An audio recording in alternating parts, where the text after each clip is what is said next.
eu sou Felipe Calçada e esse é o Isotalks. Nesse episódio vamos falar sobre a escassez de mão de obra e como os novos métodos construtivos podem garantir obras entregues com inovação, agilidade e economia.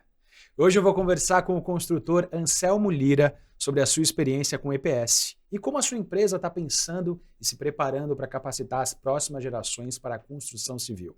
Vamos lá?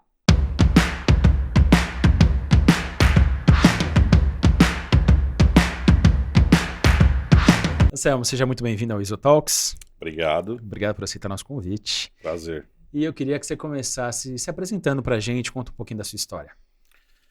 Bom, vamos lá, né? Eu gosto muito de começar falando que no ramo da construção eu tenho um grande exemplo que é o meu pai. Hoje até a gente brinca que não é mais meu pai, é meu filho, está com 90 anos.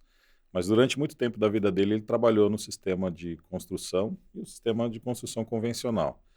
E veio o desejo de seguir uma carreira aí, principalmente agora com esse modelo de construções inovadoras, né? Nós temos alguns modelos aí no Brasil, e com isso veio o desejo de criar a Suites Brasil, né? A Suites Brasil hoje é uma construtora da qual faz parte de um modelo de um ecossistema, onde nós temos desde a parte de projetos, financiamento, inclusive, para construções de obra em EPS, o que é uma novidade, né?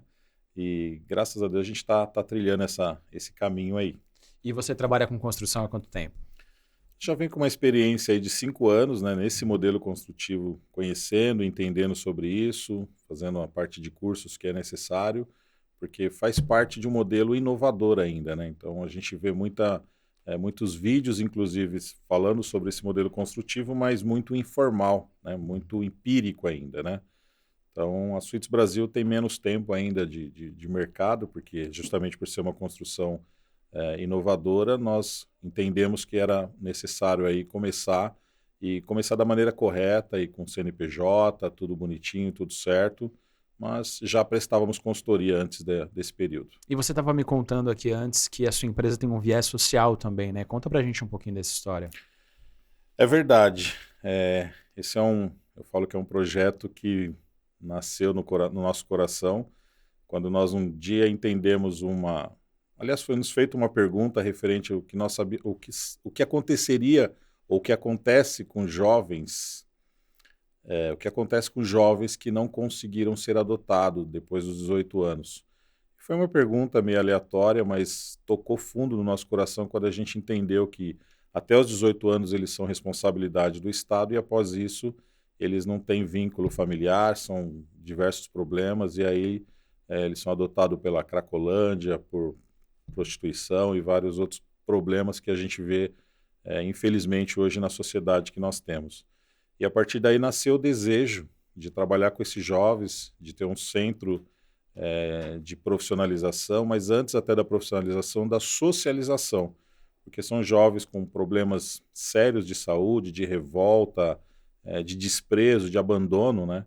Então, antes da profissionalização, é necessário a socialização deles, e hoje, inclusive, nós já temos profissionais aí dispostos a trabalhar isso com a gente, como psicólogos, se oferecendo para trabalhar dentro do nosso instituto para essa finalidade.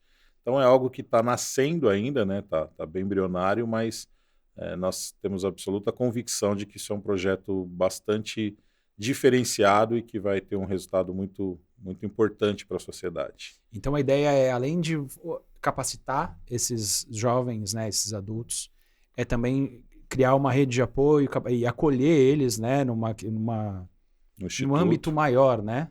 Eu digo assim, até você está falando de acompanhamento psicológico, sim, né? Sim. A gente entende que isso é muito necessário, não tem como você colocar esses jovens pensando numa profissionalização de uma pessoa que tem problemas muito sérios com relação ao comportamento, psicológico e outras questões voltadas para isso, né? Então a gente já entendeu como funciona, a gente já buscou instituições com essa finalidade, inclusive pela parceria que nós vamos precisar para que esses jovens venham e nos conheçam, estejam entendam que nós estamos à disposição deles para essa finalidade, né? Então esse é o primeiro ponto, é essa questão de abraçá-los de uma forma social antes de pensar na profissionalização. E como que tem sido trabalhar com esses jovens? Qual o feedback vocês recebem deles, né? Porque eu imagino que vocês recebem eles numa situação de vulnerabilidade muito grande, né? E de certa forma, vocês acabam incluindo eles socialmente. E eu imagino que o impacto da vida deles deve ser gigantesco, né? Como que é isso? Na verdade, como eu disse, o projeto ele está ainda bem embrionário, nós estamos já com toda a formatação do modelo do negócio, já temos o contato, inclusive, de alguns, para que a gente possa iniciar esse trabalho, tá? Então, não é algo que está já... Não tem os resultados ainda não ainda. temos isso para Entendi. poder te apresentar. Tá. Mas a gente sabe que isso faz parte de um modelo que, na verdade, poucas pessoas até se preocupam com isso, É empresas, verdade. inclusive. Sim. Né? Então, a gente entende que dentro do empreendedorismo há grandes possibilidades de mudança, desde a parte dessa que nós estamos falando, com relação a esses jovens, o que nós podemos fazer como sociedade, né, como representantes, inclusive, da sociedade, de que maneira nós podemos trabalhar isso e ampliar da maneira que realmente vai ser necessário. E é interessante, né? Porque num país desigual como o nosso, seria interessante que mais empresas se preocupassem com esse tipo de coisa, né? A gente fala aqui no nosso podcast sobre sustentabilidade, que é uma das formas de se preocupar com o nosso planeta. Mas a gente também tem que tratar da nossa desigualdade social, né? De tratar de possibilidades, porque a gente está falando de pessoas. Sim, com certeza. Na verdade, é tão paralelo isso, se a gente parar para pensar, né? É gostoso quando a gente fala de construções inovadoras, quando a gente fala de preocupação com o meio ambiente, em você não gerar resíduos e tudo mais, mas isso é parte de um processo. A bem da verdade é que tudo isso que nós deixamos de fazer com o planeta, ou que nós pretendemos fazer com o planeta, nós estamos pensando isso para pessoas. Exato. Para deixar para a nossa posteridade, para os filhos, para esses jovens, inclusive. Então, é paralelo isso, né? Muitas vezes as empresas têm essa preocupação muito grande com relação a esse lado mais de sustentabilidade, mas não necessariamente sobre essa parte social. E que, se você parar para pensar, é tão natural, porque quando você pega, por exemplo, no modelo de construção convencional, a gente tem um gargalo imenso na parte de mão de obra. Exatamente isso que eu queria te perguntar. Como que está essa questão da mão de obra hoje para o trabalho com EPS e qual que você acha que é o próximo passo? Olha, o que nós temos percebido, o Brasil ele é muito conceitual em absolutamente tudo, né? Nós temos dificuldade de mudança quando foi para entrar, por exemplo, os carros, a importação, foi uma certa dificuldade. Tudo aqui é muito conceitual, tudo é muito conservador naquilo que se entende que são as raízes dos princípios As da maneira como... inovações levam tempo, né? Levam São tempo. difíceis. O que nós percebemos hoje, essa inclusive era uma preocupação nossa quando nós iniciamos, como nós vamos alcançar o público daquilo que nós precisamos para esse modelo de construções inovadoras.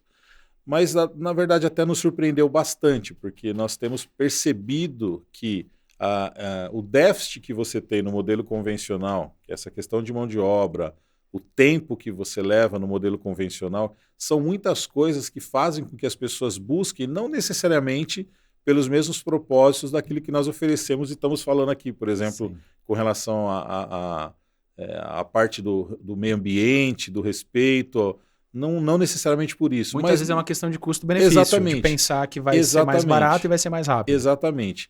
E aí cabe muito a nós, eu tenho assim muito claro isso comigo, que nós temos mais do que uma condição de oferecer um produto.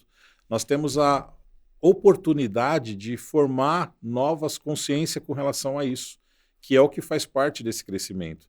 E a gente percebe que nós estamos ainda muito no início, mas os resultados disso nos próximos anos deve crescer e muito. E isso é responsabilidade nossa, é a nossa maneira de informar, de passar essas informações para as pessoas. E agora eu queria saber, assim, você tá falando, você é a segunda geração que trabalha com construção civil, né? O seu pai também trabalhava com construção civil? Meu pai trabalhou durante muitos anos, tios também, né? No modelo convencional. Nunca trabalhei no modelo convencional. Você nunca trabalhou no Não, Você já começou trabalhando com EPS? Sim, nunca trabalhamos no modelo convencional. Como eu disse, nós, na verdade, a empresa nasceu com esse desejo referente a essa questão dos jovens, né? Então nós emplacamos a partir daí. Conheci outros modelos, até tive a curiosidade de ir para atrás, entender como funciona. E no sistema de GPS, o que eu vi? Eu vi toda a tecnologia que você tem, por exemplo, agregado nos demais modelos de construções inovadoras, mas você tem um baixo custo. Você consegue agregar todo o valor que já tem nas demais no modelo que eu acredito que ele é mais simples, vamos dizer assim, tanto na execução, claro, sendo bem feito, né, tem os processos a serem seguidos, mas eu entendi que a gente consegue aí estar na linha de frente comparado aos demais modelos que nós temos hoje, que, na verdade, eu não os desprezo. Eu acho que faz parte do sistema inovador de construção e vem agregando muito valor, né? Então, eu acho que isso é a parte mais importante. E é interessante porque eu acho também que deve ser mais fácil você formar uma pessoa já trabalhando nesse formato novo do que tentar converter alguém que trabalha há décadas no modelo antigo, né? Não sei se você e seu pai já tiveram essa discussão, mas o seu pai trabalhou sempre no modelo convencional que hoje já não é o modo como você trabalha, né? Eu brinco falando sobre isso que meu pai hoje ele está com 90 anos. Jamais ele construiria uma casa em EPS. Até quando a gente, hoje ele já não está tão consciente com relação às coisas que ele fala, mas quando nós falamos sobre isso com ele, ele, sabe, assusta, é uma coisa para ele que impressiona. Já o meu filho tem 16, faz técnico em edificações e jamais vai construir como um avô. Então, exatamente, nós estamos naquele ponto agora, naquela linha tênue de realmente uma mudança e que faz sentido. Na verdade, hoje a gente até, quando conversamos com as pessoas, no começo as perguntas eram muito, mas isso é seguro? Uhum. Isso não vai voar? A gente É estava discutindo isopor. isso. No último episódio a gente falou bastante disso. As pessoas acham que é como a casa dos 3 porquinhos, né? Que o vento vai levar. Exatamente. Mas hoje não. Hoje a gente já percebe um nível de consciência muito maior. A gente já percebe que as pessoas realmente entendem ou falam, poxa, que legal, uma casa que você consegue construir em um quarto de tempo do que seria um modelo convencional já é algo inovador, já é algo que chama a atenção, que desperta o interesse dos consumidores, né? Um quarto de tempo? Um quarto de tempo, é o que normalmente a gente fala referente ao modelo comparado convencional. E a gente estava falando sobre mão de obra e eu acho que até é comum quando aparece uma tecnologia nova, as pessoas terem um pouco de medo do tipo assim, será que eu vou perder meu emprego? Né? Será que porque a obra é mais rápida vai precisar de menos profissional? Mas na verdade o que a gente está vendo aqui é que é possível ter mais obras ao longo de um ano, né? Se uma obra leva um quarto de tempo, você pode fazer 4 obras no tempo que levava para fazer uma. Então você vai ter mais equipes, né? Vai formar mais profissionais e as pessoas vão ter mais trabalho também, de certa forma. Né? O que acontece? Nós temos no Brasil um déficit habitacional muito grande, né? Exato. Isso é algo que, se nós tivéssemos hoje, eu falo que nós estamos aí nem na crista da onda, tá? Eu gosto de deixar isso bem claro, ou seja, nós estamos aí no mercado inovador, de grande resultado que nós teremos para o futuro, não estamos nem no começo ainda. Mas se nós estivéssemos falando hoje da busca de pessoas que têm a necessidade de construir um modelo inovador, se esse público fosse de 10%, a quantidade de pessoas hoje que nós temos no mercado, a nível nacional, não daria conta. Olha só. Só 10%. Então, nós temos aí um mercado de capacitação. Esse é o momento de mudança. A bem da verdade é que se a gente parar para pensar no modelo de construção convencional, quem está, normalmente é quem fala mal do sistema inovador, e justamente por esse medo que você acabou de colocar. Preconceito, por medo de Exatamente. Trabalho, mas quando a pessoa começa a conhecer, e isso é muito natural, porque às vezes a gente visita condomínios residenciais, alguma coisa assim, e a gente vai conversar com o engenheiro. Não, isso é perigoso, isso dá muita patologia. Então você entende que existe ali uma ignorância muito grande, e a ignorância que eu digo é com relação ao conhecimento do assunto, né? Mas a gente tem percebido hoje, por exemplo, alguns procurando... tem obra aí que a gente pode executar, então assim, as pessoas já têm procurado para essa finalidade, e é bom realmente que as pessoas estejam preparadas para isso, porque a mudança, ela faz parte de um modelo que é a globalização e não tem como segurar, ela vem e vem para ficar, assim como tudo que aconteceu, por exemplo, a gente brinca muito para falar da máquina fotográfica, né, de tantas outras coisas que foram substituídas, né? Máquina de escrever, sim, e tantas outras coisas que foram substituídas, faz parte de um modelo tecnológico que vem e vem para ficar. Ou seja, a aceitação, quando as pessoas perdem o medo, esse receio, acaba falando, não, é isso que eu quero e ponto final, acabou. Então, a mudança, ou ela vem de uma forma que você pode buscar o conhecimento antes e praticar isso, ou você vai ser obrigado, de uma certa forma, a fazer essa mudança. Porque se você não fizer, você vai ficar obsoleto no mercado. Isso em absolutamente tudo, né? E você acha que ainda existe hoje muito preconceito dos profissionais de construção civil com relação ao uso do EPS? Eu acho que tem, mas está diminuindo. Exatamente esse é o ponto que eu realmente entendo que as pessoas têm buscado mais conhecimento. Hoje nós temos facilidade de divulgação no YouTube, no TikTok, né, Instagram. Nós utilizamos muito, inclusive, dessas plataformas. E isso é uma educação de algo que é inovador. Então você desperta a atenção das pessoas. E quando a pessoa é despertada para isso, ela procura cada vez mais as informações. E quando ela entende que aquilo faz sentido para ela, o profissional que trabalha para ela vai ter que se atualizar, porque senão ele vai ficar para fora. Então você é um defensor do uso do EPS, né? Eu queria saber como é que você explica os benefícios do EPS para o seu cliente e como que o uso do monopainel agrega valor para as obras. Antes de falar que eu sou defensor do EPS, eu gosto de falar que eu sou defensor da tecnologia. Perfeito. Esse é o modelo de construção tecnológico, a gente fala de construções inteligentes, né?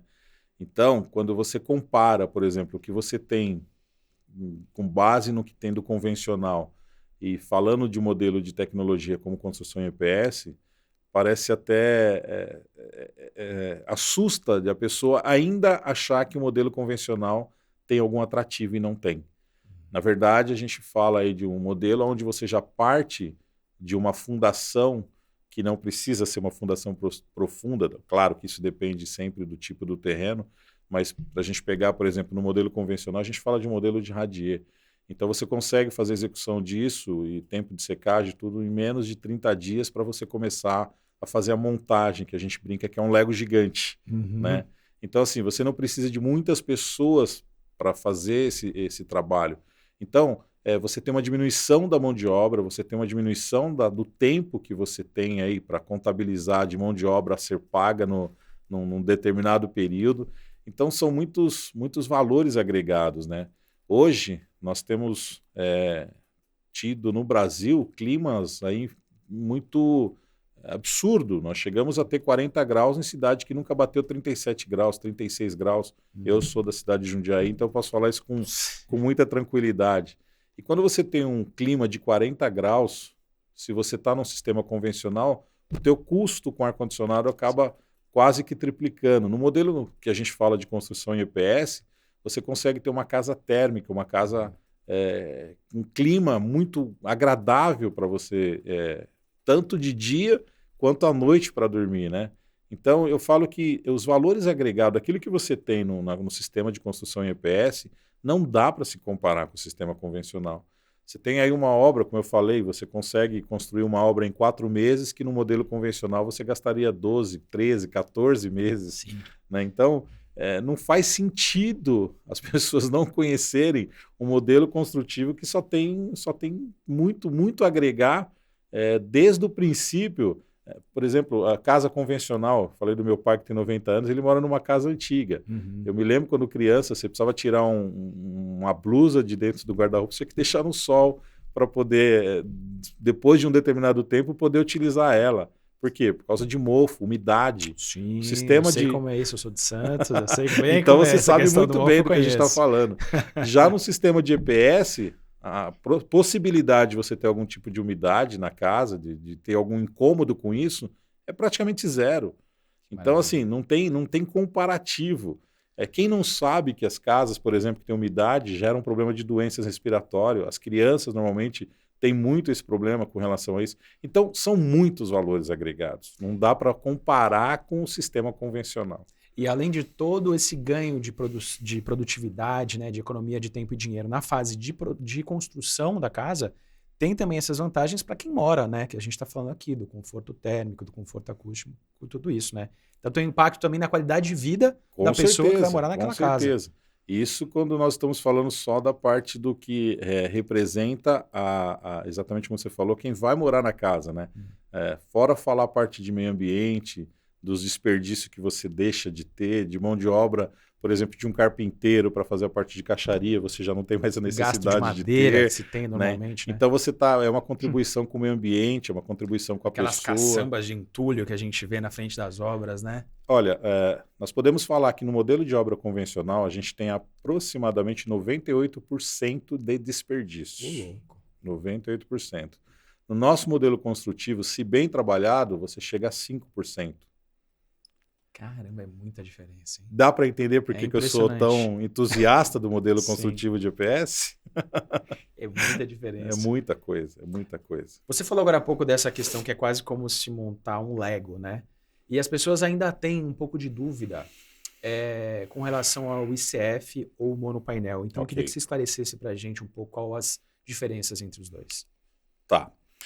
A diferença é que nós temos, por exemplo, no sistema de construção em EPS, você tem o núcleo, o EPS, né? Também conhecido como isopor, popularmente falado, e nós temos a malha de aço dos dois lados.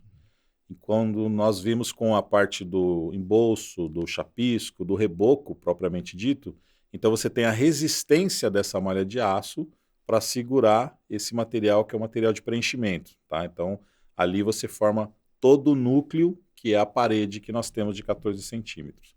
As pessoas confundem muito a construção de EPS e do ICF, porque o ICF, na verdade, você tem uma forma, tá, preenchida por concreto.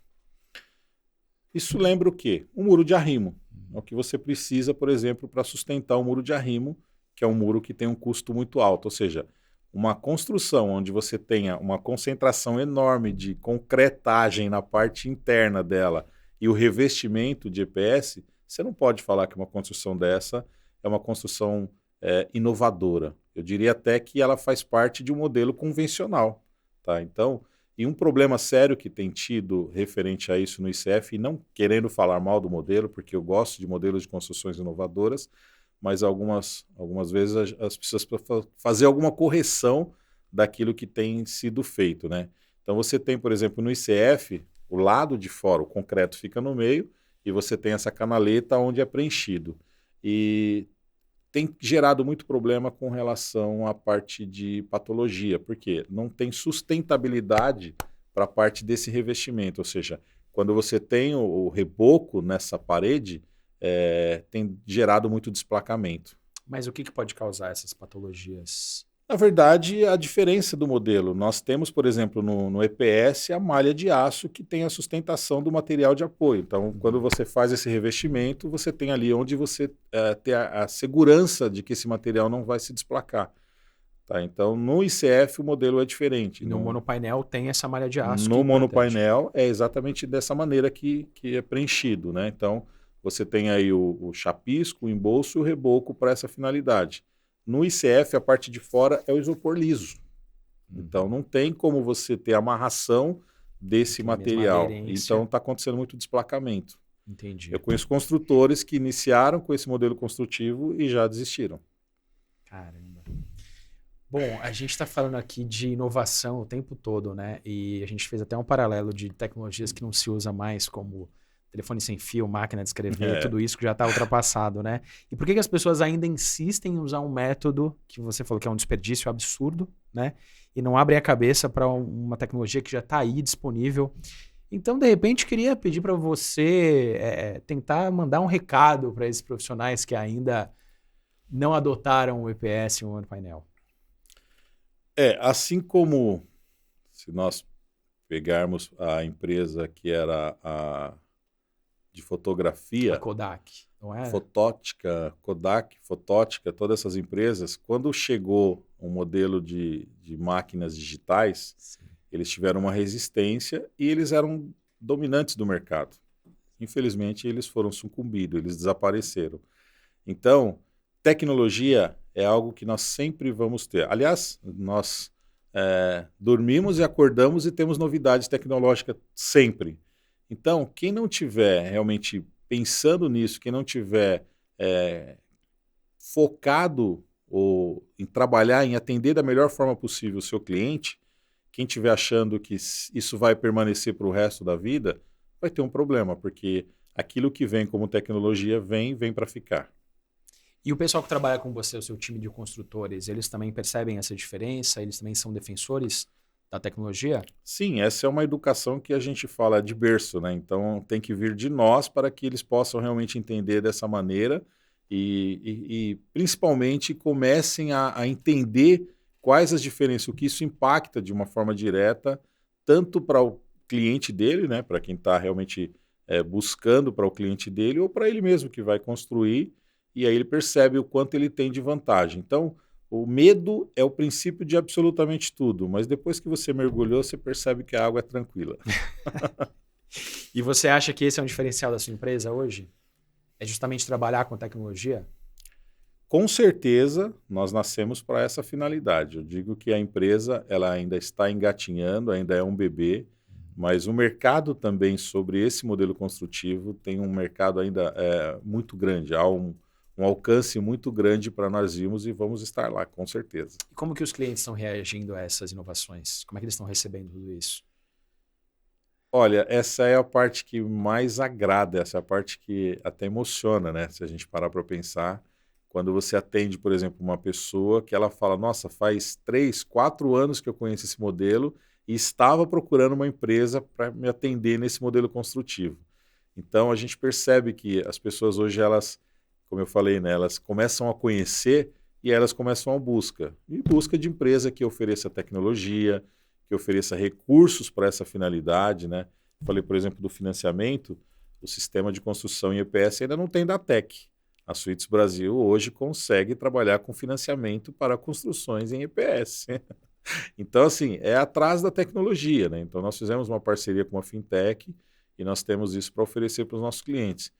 O resultado tem sido excelente. Eu posso dizer que a busca é cada vez maior, o que nos preocupa, né? Porque aí nós temos que trabalhar forte aí também, o time técnico nosso, para que a gente possa atender essa demanda toda. E quais são as dúvidas que geralmente os clientes trazem para você? As pessoas têm medo com relação à durabilidade? Elas ficam com medo, de repente, pendurar uma rede na parede, acha que vai quebrar? Como que é isso? As dúvidas são diversas, né? As mais engraçadas são exatamente essas, né? Porque a pessoa fala, puxa, como é que pode uma parede de isopor vai sustentar o meu armário na cozinha? E não é assim. Na verdade, se você pegar, por exemplo, no modelo convencional, você tem num bloco de 15 um espaço dentro oco.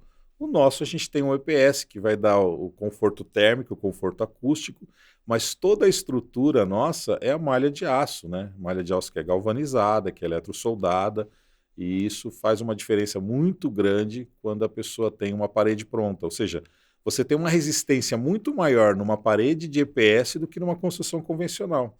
Eu vou te dar um exemplo que eu costumo falar com os meus clientes. Se você pegar, por exemplo, um veículo numa descida, você tem aí velocidade e massa. Se ele bate numa parede convencional, ele atravessa, enquanto ele tiver força, a primeira, a segunda, a terceira parede. Numa parede de EPS, já na primeira parede, ele já é vestido ali, ou seja, exatamente pelo modelo da malha de aço, ele não tem como ultrapassar. Uhum. Então a resistência é muito maior. É justamente o contrário do que as pessoas imaginam, né? É exatamente As pessoas acham que a isso. resistência é Exatamente isso. Você tem resistência de supressão, de repuxo, muito maior do que você teria no sistema convencional. E com relação ao incêndio, as pessoas têm receio também da casa ser mais inflamável que uma casa convencional? A gente tem alguns vídeos até que a gente mostra para as pessoas referente a essa parte, né? E a gente se atreve de vez em quando a queimar uns isopor lá para a pessoa entender como é que funciona isso. Ou seja, o EPS que nós trabalhamos na construção civil não é o mesmo que a criança compra na papelaria para fazer um trabalho de escola. Que a gente vê pegando fogo, derretendo, pingando fogo, e a pessoa acha que vai ser aquilo. Exatamente. Então existe um tratamento, tá, para essa finalidade e inclusive para que a gente possa inclusive ter um material certificado é necessário isso e a pessoa pode ficar tranquila com relação a isso, porque jamais, mesmo que haja um incêndio, por exemplo, numa fiação elétrica, não há possibilidade de propagar essa chama, tá? Então houve ali, concentrou, você vai ter o consumo daquele material propriamente naquele ponto, mas não vai se propagar como chama. Por quê? Por causa do processo de anti-chamas que tem. E por isso que é tão importante também comprar de uma empresa séria e certificada como a ISORECORT, né? Porque isso é uma questão muito séria, questão de segurança. Né? Nós falamos que só dá para comparar realmente um material, um produto, quando você conhece um produto com certificação. Então isso realmente é o que é necessário. E ninguém quer colocar em risco, né, a vida da sua família, né, a sua Exatamente, vida, morando numa exatamente. casa que de repente não tem toda a segurança, né? Infelizmente, a gente sabe que no mercado infelizmente, tem empresas que não têm responsabilidade e trabalham de uma forma. A gente até recentemente me surpreendi com uma empresa que está fazendo a fabricação do EPS, comprando as placas e fazendo na própria obra, né? Então, assim, corra disso. Isso com certeza vai dar patologia, isso com certeza é uma casa perigosa. Então, colocar a família dentro de uma casa com esse tipo de material, o risco é muito grande, não vale a pena. Com relação ao aproveitamento, né, que você falou que o desperdício é impressionantemente menor, né? Como que funciona essa questão do reaproveitamento? Quando uma placa ela é recortada de um ponto, ela pode ser usada em outro ponto? Como é que funciona esse recorte e esse reaproveitamento dentro da obra? Quando nós pegamos um projeto, né, então a gente manda para fazer uma análise de cálculo de quanto vai custar esse material, né, para que a gente possa orçar o preço para os nossos clientes. Ali a gente já tem toda uma engenharia desenvolvendo um trabalho referente a isso, de que maneira se utilizar, por exemplo, essas placas e como isso pode ser reaproveitado em outro ponto. Então, quando a gente fala, por exemplo, em redução de custo, a gente já pode partir desse princípio, porque a gente sabe, por exemplo, você colocou lá, como eu brinquei do Lego gigante, você fez um corte para fazer uma janela. Esse pedaço ele vira uma bandeira para servir, por exemplo, em cima de um espaço de uma porta que você tenha colocado. Então, ali você já começa numa redução do que seria um desperdício no modelo convencional, né? Então, isso é bem interessante. O material é praticamente todo utilizado para essa finalidade, e quando ainda tem sobra, alguma coisa assim, a empresa ainda tem o interesse de buscar esse material para uma própria reciclagem que ela tem. E você acha que hoje as grandes construtoras e incorporadoras, elas ainda têm alguma resistência para adotar o EPS? É por preconceito ou porque elas estão tão acostumadas a esse método que vem funcionando aí nos últimos séculos? Eu acho que as duas coisas, se a gente parar para pensar as duas coisas. Uma construtora, quando ela faz um cálculo de uma determinada obra, quando ela avalia ali o VGV que vai dar aquele empreendimento, os números são surpreendentemente grandes, né? Principalmente se você está falando de uma construtora, você pega, por exemplo, um conjunto de prédios aí, você tem uma quantidade enorme que gera um determinado valor de custo de obra e um valor final, como nós falamos, né? No Brasil, o déficit habitacional é muito grande, então acaba tendo um lucro bastante interessante, e talvez ela não tenha uma preocupação com isso porque já existe um formato, um modelo que eles trabalham, né, que gerou uma esteira ali de uma execução nessa parte de obra. Porém, se um construtor parar para pensar no conforto que ele vai oferecer para os clientes daquele apartamento, o conforto só da parte do que seria o térmico, só aí ele já teria um ganho do valor final daquele imóvel pronto, no valor de venda, né? Então, acho que cabe assim um pouco mais a nós que somos os defensores e que acreditamos muito nesse modelo, cada vez mais informar, levar isso como uma informação para que isso chegue até esse construtor e ele possa ter a curiosidade de entender sobre isso, porque quando ele entender e começar a praticar, ele não volta mais para o convencional. Não tem volta, né? Não tem volta. Bom, Anselmo, a gente falou de bastante coisa interessante aqui. Tem algum ponto assim que você gostaria de ter falado mais? Algum recado que você gostaria de passar para quem está assistindo a gente? O que eu gosto sempre de falar com relação a isso é tecnologia veio para ficar. Então, eu já bati nesse ponto, estou batendo mais uma vez. E assim, as pessoas que realmente hoje estão pensando num projeto, estão pensando em construir, busque mais conhecimento referente a esse modelo construtivo. Como eu disse, nós somos apenas que fazemos parte do modelo inovador. Você tem aí o steel frame, o D-frame, o próprio ICF que nós falamos. Dentre todos eles, eu falo isso com muita clareza, com muita transparência e converso isso com todos os meus clientes. Dentro de todos eles, nós temos tudo o que tem de valor agregado com custo menor do que seriam os demais, né? Então, vale super a pena conhecer e a gente está à disposição aí para passar tudo isso como informação. Agora, eu tenho uma dúvida como consumidor. Se a minha casa foi construída no método convencional, dá para usar o EPS para fazer uma extensão dessa casa?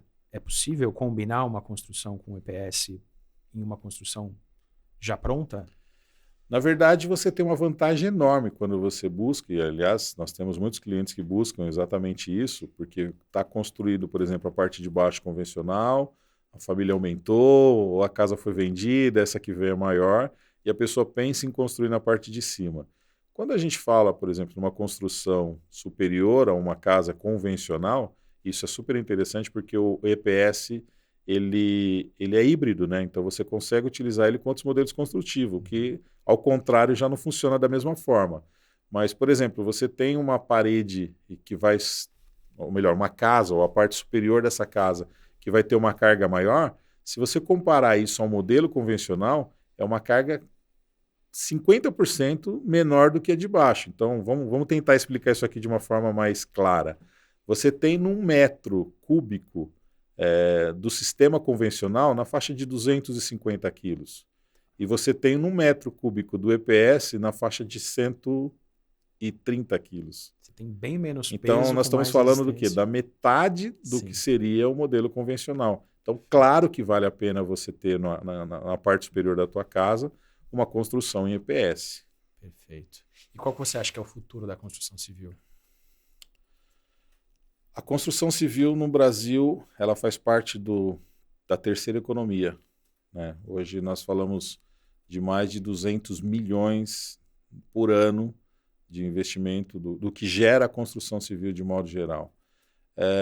Nós falamos de um déficit habitacional que ele só, infelizmente ou felizmente, né, como diz o ditado, né, alguns choram, outros vêm de lenço. Então, ele só cresce, né? Então, como eu falei, nós estamos num começo ainda, nós estamos antes da crista da onda. Existe um mercado aí muito, muito grande e muito pouco ainda representado pelo modelo de construção em EPS, pelos modelos de construções inovadoras. Então, o mercado é imenso ainda para se trabalhar e para crescer. E para esses profissionais que ainda têm medo de trabalhar com EPS, eu queria que você mandasse um recado para as pessoas que acham que isso é uma moda passageira. Conceito. Quando você quebra isso dentro da sua cabeça, quando você tem a oportunidade de conhecer, e a oportunidade está sendo dada todos os dias para essa finalidade, as pessoas, quando elas mudam de verdade. Quem não quiser mudar, vai ficar para trás. Hoje, um profissional que trabalha no modelo convencional, ele sabe as dores de cabeça que ele tem, ele não consegue ter previsibilidade de orçamento, ele não consegue ter previsibilidade de tempo, e isso gera um desconforto enorme quando o cara promete alguma coisa que ele não vai conseguir cumprir justamente por questões que, em alguns casos, pode ser má fé, mas em outros nem tanto, como a falta de mão de obra, ele não consegue deter, isso não está na mão dele para ele entender que daqui a 6 meses, dependendo da etapa que ele está atrasado 2, 3 meses daquilo que ele havia inicialmente prometido. Então, se ele parar para pensar só nesse ponto do que nós estamos colocando aqui, ele teria uma vantagem imensa em conhecer o sistema de EPS. Perfeito. A tecnologia está aí, né? Quem não se adaptar e quem não aprender a trabalhar com ela vai ficar para trás, com certeza. Anselmo, muito obrigado pela sua participação. Foi um prazer. E muito obrigado a vocês também que acompanharam a gente até aqui. E olha, aqui a gente não está falando sobre o futuro da construção civil, não. A gente está falando sobre o presente. Espero vocês no próximo ISOTalks. Até lá. Valeu!